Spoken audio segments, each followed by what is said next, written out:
All right, Chubb. What's a regular day like for you out here?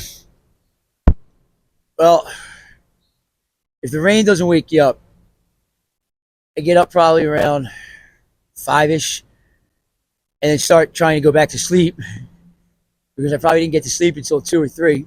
After about like 9, I'll get up.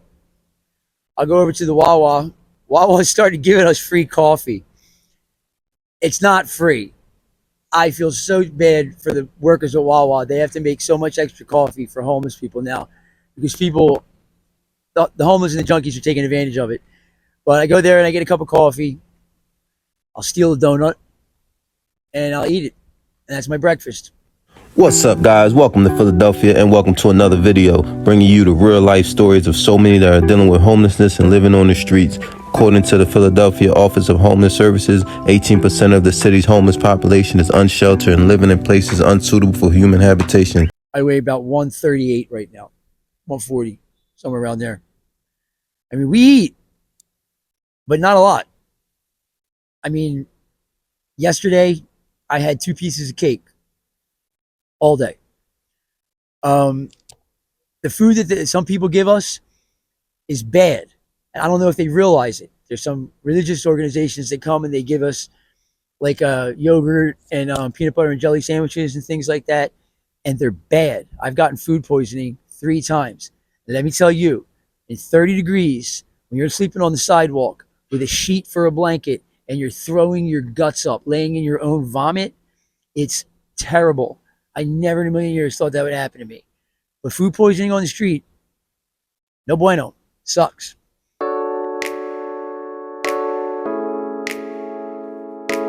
What's up, man? Who am I speaking to today? What's happening? William Demas. Everybody calls me Chubbs. Chubbs, man. How Call me you Billy. feeling, man? Feel pretty good, man. It didn't rain yet, so it's a good day. Okay. And what's your current situation, Chubb? You're looking at it. Actually, I got here this morning, and this used to belong to a cat named Chino, and he had it set up pretty nice. I knew him, and I was trying to sleep down the next way there, and I got told to move 3 times.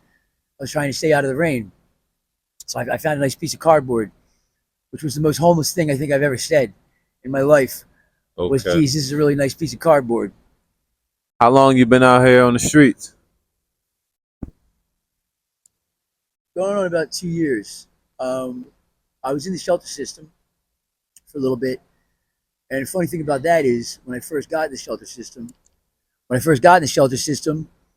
I asked some of the people I met on the street. I said, "Yo, man, why don't you get in the shelter? You know, you get a shower, you can get food." 100% of the people I talked to said I was in the shelter system. I'd rather be on the street. And now I know what they mean. You know, the shelter system is atrocious. It's terrible.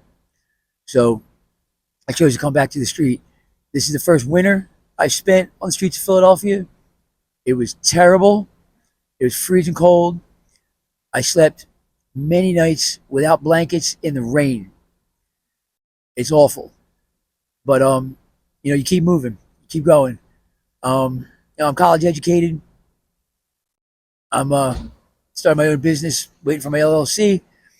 Kind of ended up out here, Um, everything's in a holding pattern, man. I got approved for housing, but that's a holding pattern too. I'm waiting for a match, whatever that means. So, like I said earlier, I was walking down trying to stay out of the rain. This thing was demolished, and I never done anything like this before in my life. And I said, you know what, man? I said out loud to myself, I said, homeless people are resourceful. And I built this little thing to stay out of the rain. Within a half an hour of being asleep, police came and they said, you can stay here tonight, but get your personal items. Tomorrow, this thing's getting knocked down. So that's my current situation. Okay. And where are you initially from? I'm from South Philly, Okay, born and raised in Philadelphia. born and raised in Philadelphia, 15 blocks that way. Okay. And so I've heard about the shelter system, exactly what you said. Other people have I've done interviews with said the same exact thing. Whether it's the theft or just the treatment in those shelters, it's it doesn't have a good reputation. You get treated like animals.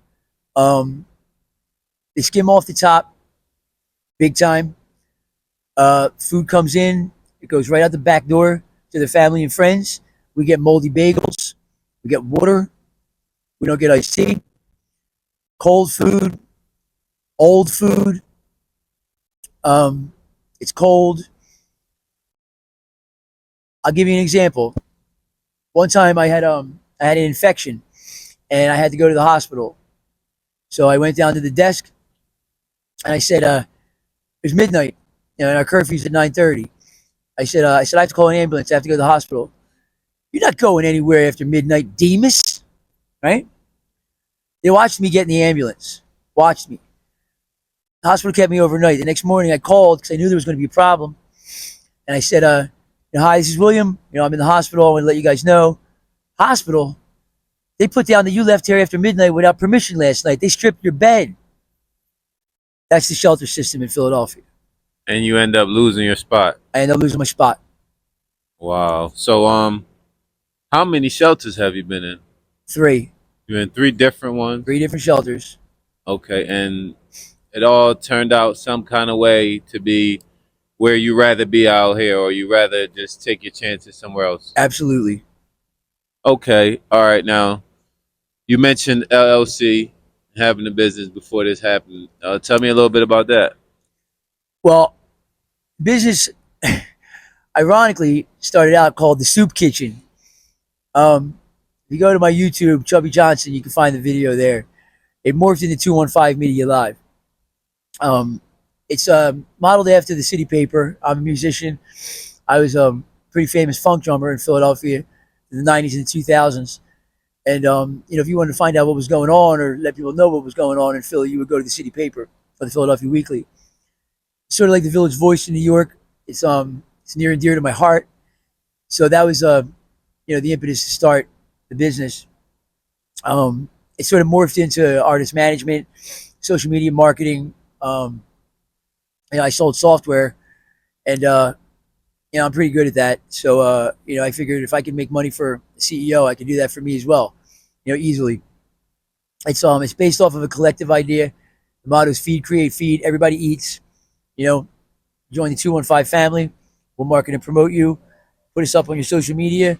We get to eat from that. It grows. Everybody eats. Everybody gets paid.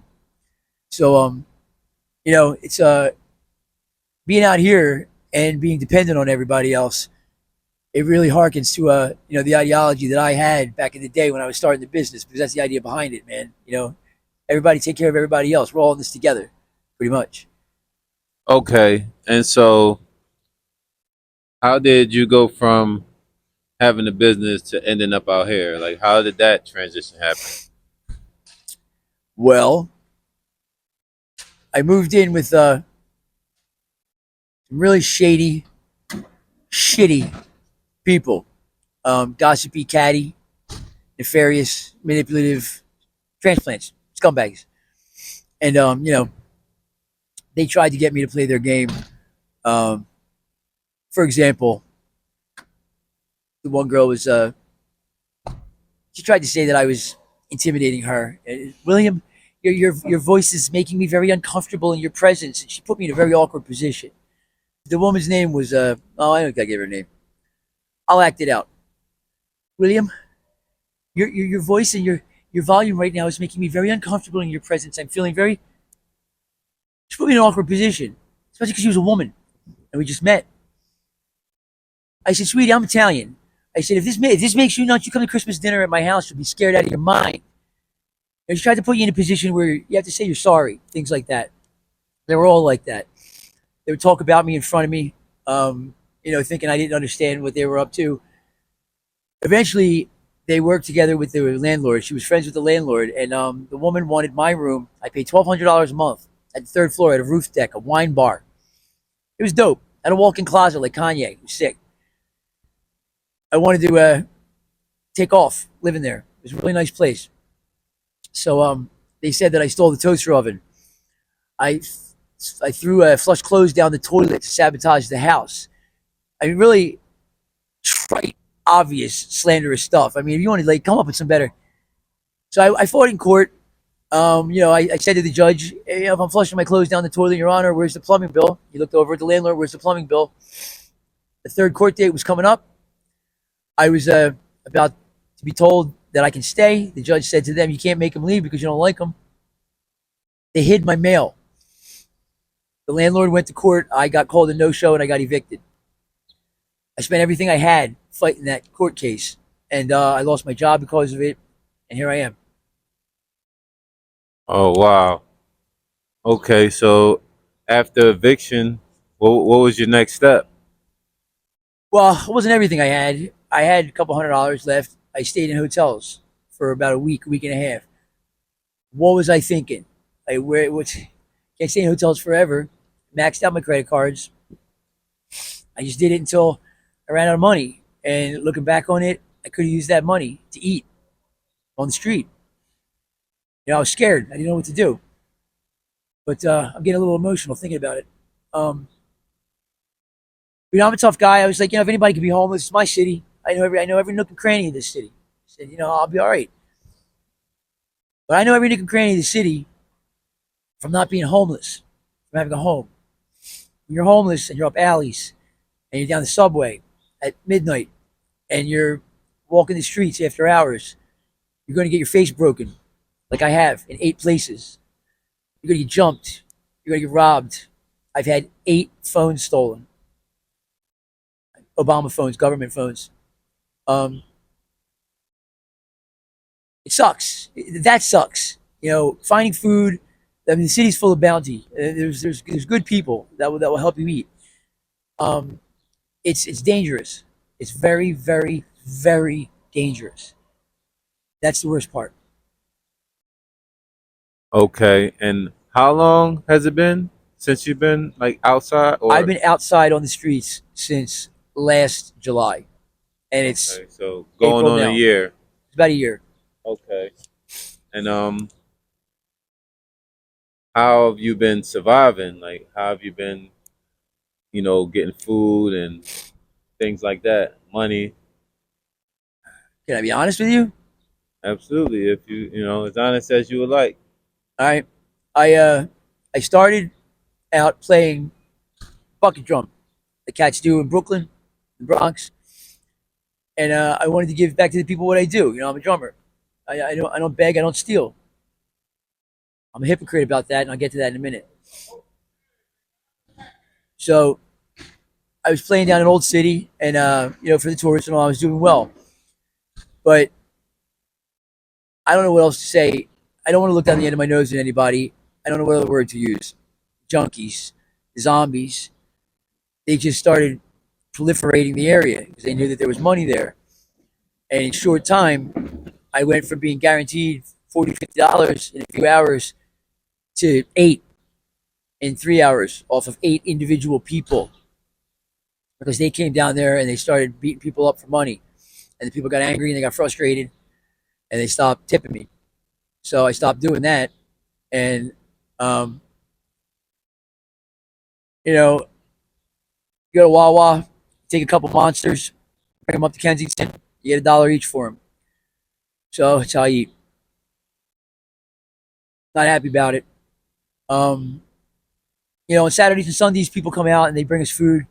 They'll cook for us up in Kensington. Not down here. Kensington is where you can go to eat, where you can go to get help. You can get wound care if you need it. Um, but yeah, that's about it. I depend on others. I'd love to go back to work, but the work I do is from home. I work on a computer, so just hoping the housing goes through soon.